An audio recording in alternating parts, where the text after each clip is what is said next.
The second season of Foundation has just started, so it makes sense to recap what the creators of the series did with Isaac Asimov's classic work, and to see in what direction the series is developing, based on what we saw in the first episode.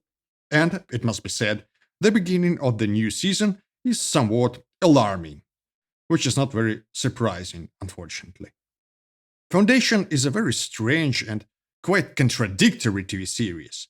It is absolutely obvious that the adaptation of Asimov's work required a serious rethinking and a serious, so to speak, update. Asimov was not very good with futurology, and a huge number of aspects of the original work now look simply naive, if not ridiculous. This problem is usually toned down because the Foundation cycle is an absolute classic, and a huge number of people literally grew up with this work, myself included. The original trilogy was one of my childhood favorites. Asimov had several core ideas that he tried to convey in his Foundation books. Some of them are extremely interesting. For example, the whole concept of psychohistory, which in many ways combines determinism with Leo Tolstoy's ideas about the role of the individual in history. Other ideas are simply controversial. As you know, one of the sources of inspiration for Foundation was Gibbon's The History of the Decline and Fall of the Roman Empire. This is a very important but outdated work on the history of ancient Rome, with very specific ideas about the historical process. And these specific and extremely controversial and sometimes simply wrong ideas were reflected in Asimov's work. The showrunners, and first of all David Goyer personally, set themselves the task of adapting the work for a modern audience. In a good sense, because Asimov's world building does not stand up to criticism. His heroes use microfilms and essentially are the people of the middle of the 20th century who, for some reason, have spaceships.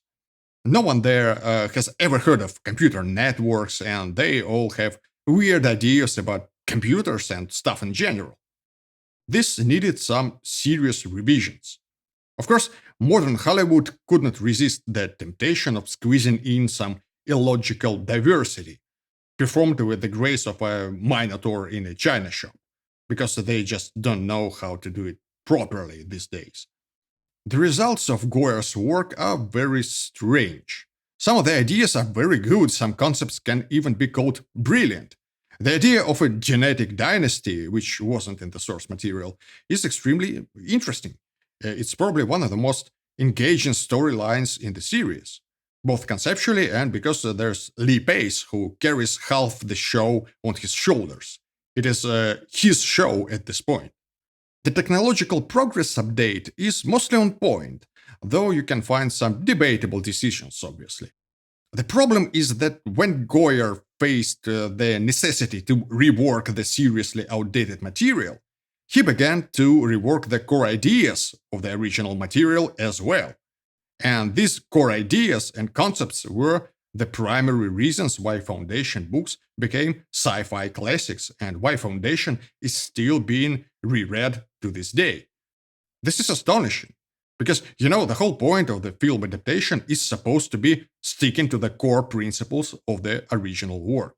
With each episode, the importance of psychohistory diminishes, and the first episode of the second season suddenly shows us that there are deviations from Seldon's mathematical model. An endless stream of crises begins. So our brave team of very female and reasonably diverse characters must save the day, despite the fact that, according to Asimov, their influence on the historical process should be close to zero. Actually, this is one of the key points of his work. The characters now have paranormal abilities, but there is a big question: why would you add something like that? In Asimov's Foundation and Empire, Seldon's plan is shattered by a mutant, the Mule, because the plan cannot account for mutations. The mutant's abilities, in modified form, have been given to two completely different characters, but the deviation from the plan happens essentially just because it happens. Meanwhile, Harry Seldon exists in the form of a cyberpunk construct and sends his regards to William Gibson. So his consciousness lives on a hard drive, and he personally tries to oversee his plan and make adjustments in a manual mode. In the first episode of the new season, he's gotten to the point when he starts talking to himself and to the hard drive he's sitting inside of. And it's not only silly, it's also incredibly boring. At the same time, Goyer spends quite a lot of time developing the theme of religion, which is fundamentally at odds with Asimov's atheistic work. Goyer simply brings his own views on religion and pretends that he's engaged in a debate about something very clever. Indeed, there is much to discuss there. But at the end of the first season, the Emperor performs the Hajj. No, seriously, Hajj. And then he discusses the idea of a soul with a robot, a religious robot. And we're basically told that the Emperor has no soul because he hasn't had any mystical visions. Probably because he's a clone. And clones can't have souls, right? Like animals or gingers. This is absolute, total kindergarten level stupidity. How do the screenwriters even imagine a soul? What is a soul anyway?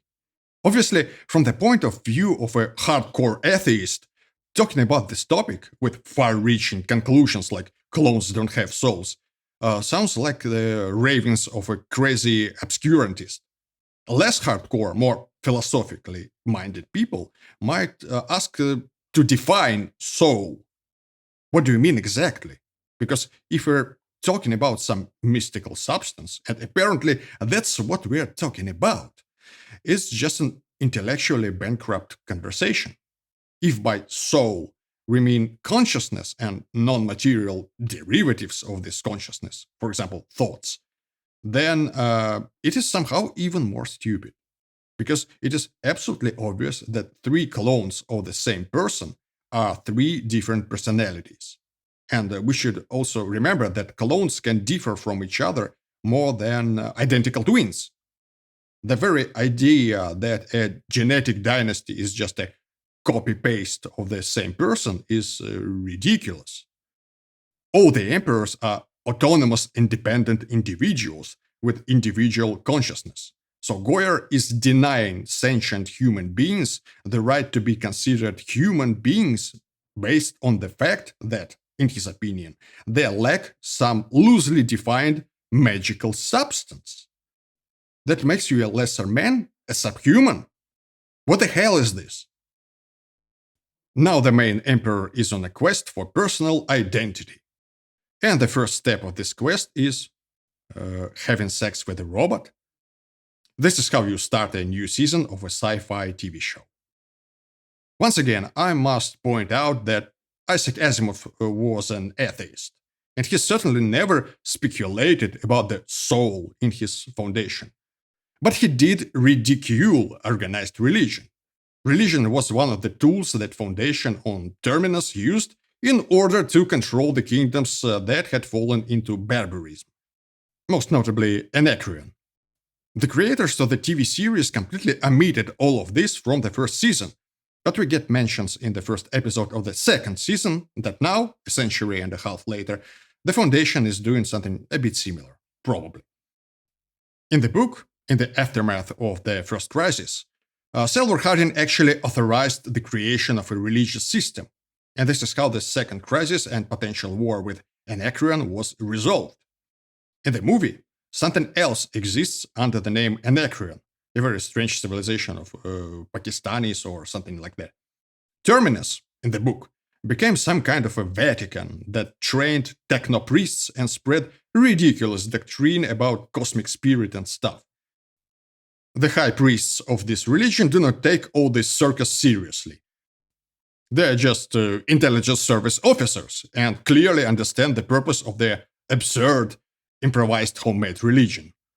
This understanding of organized religion doesn't seem to be very compatible with David Goyer's views, and it's not entirely clear how it could be received by the American public, which is the main market for the TV series.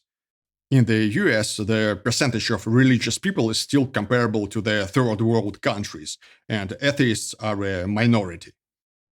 Of course, since we're talking about adapting and upgrading the work for a modern audience, in the context of which this religious reactionism looks strange. Since we're talking about the modern world, we must once again raise the question of how modern Hollywood understands the concept of diversity. Unlike this idiotic black swapping in fantasy works, where mechanical recoloring of characters brings chaos to world building, Rings of Power and The Witcher are two vivid examples. The situation with sci fi, where the action takes place in the far future, is obviously very different from the fantasy genre. All this forced diversity actually can look very organic. There is no problem in making Sailor Harding dark skinned, especially if it doesn't contradict the book. Skin pigmentation is absolutely irrelevant there. The problem is that nobody really cares about logic here. We have more or less just a mechanical implementation of the political agenda, and as a result, we get a very strange picture. We get diversity American style, or one drop of blood diversity, so to speak. Actually, the main and most revealing example here is Salvor Harding. First, Goyer reimagined a male politician with the motto "Violence is the last refuge of the incompetent" into a woman who literally runs around with a gun and shoots people at the first opportunity. So, all that's left of the character is the name. Harding from the show is the opposite of Harding from the book. Then Harding received a dark skin pigmentation, and she's got parents in the form of Gail Dornick and Rage. None of this has anything to do with the book, naturally. If you crossbreed the actors playing Gale and Rage, sorry for the wording. Okay, if you mix them, it's impossible to get Salvor Harding. It's simply a different anthropological type. People of African descent are actually more diverse than people of European descent. There are simply more phenotypes out there. And the performers of the roles of Gale and Rage are also biracial. Goyer and the creators of Foundation TV series basically tell us that black people all look the same. And that's a very American idea. They don't look the same. It's like if you show us a Swedish dad and a Danish mom in a movie and, a bad example, an ethnic Swedish dad and an ethnic Dutch mom, and then their kid suddenly looks like an Albanian. The likelihood of that happening is ridiculously small. Or is it? But in the world of Foundation TV series, it seems to be normal. It didn't even occur to the creators of the series that diversity exists within racial categories, which are frequently quite artificial, like these American racial categories, but it's there. It seems the showrunners just have a black and white picture of the world, literally, and it's quite disturbing. In the end, all we can do is sit back and observe which trajectory the series is gonna take. It won't be that painful if Lee Pace is on screen half the time. But for now, the forecast seems to be rather grim.